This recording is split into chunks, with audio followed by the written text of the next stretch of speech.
Several of the legs of the stand were pretty bent, so I put it in my vise and hammered them out as best I could, a little at a time, and slowly got them straight. And eventually I got them to the point where you can't even tell that they were bent.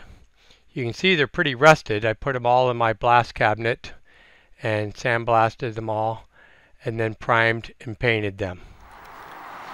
The stand is done.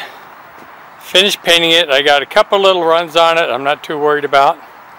I cleaned all the hardware off with a wire wheel, and when I reinstalled it I made sure all the slots were facing in the same direction, all the screw slots. Kind of see what this thing looks like now. A lot better than when I brought it home.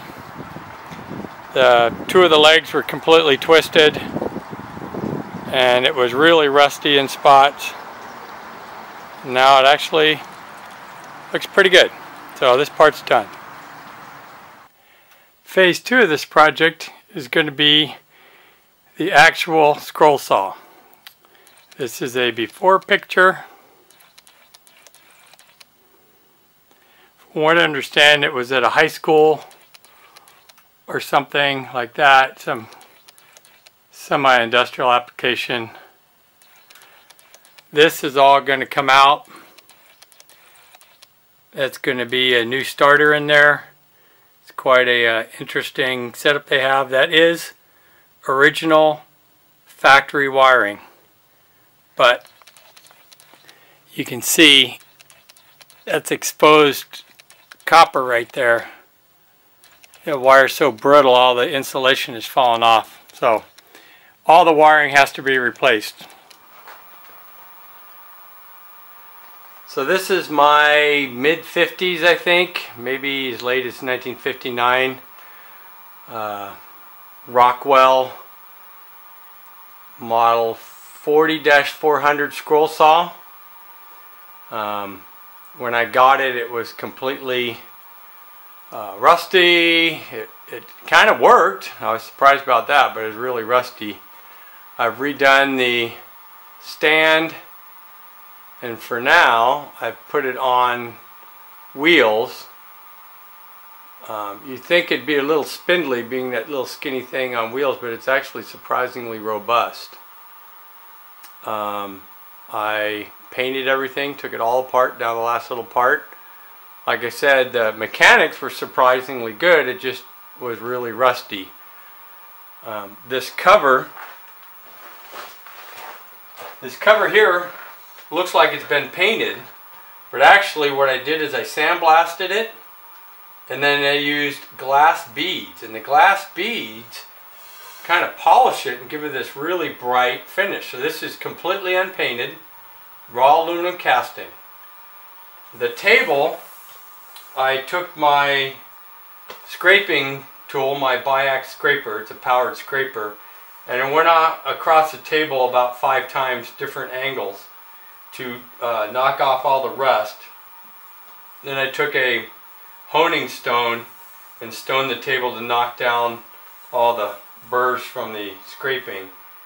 So that came out really, really smooth and nice.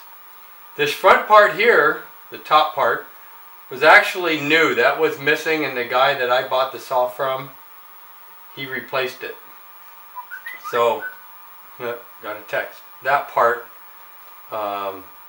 is new. The rest of it, like I said, was all old and pretty nasty looking.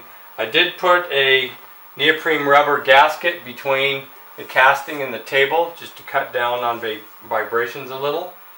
And the main thing I did was I got rid of the motor that was here and put on a 3-phase motor. Obviously it's not done being wired. I was going to show that how it looks now, or how it works. Okay, I'm going to go ahead and fire this thing up.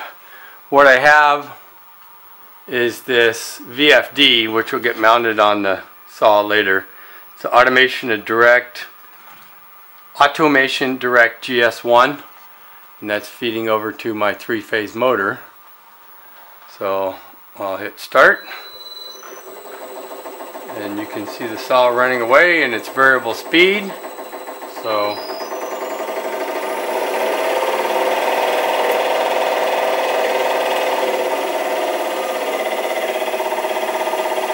simplifies the motor operation and the pulleys. I'll show you what's going on in here.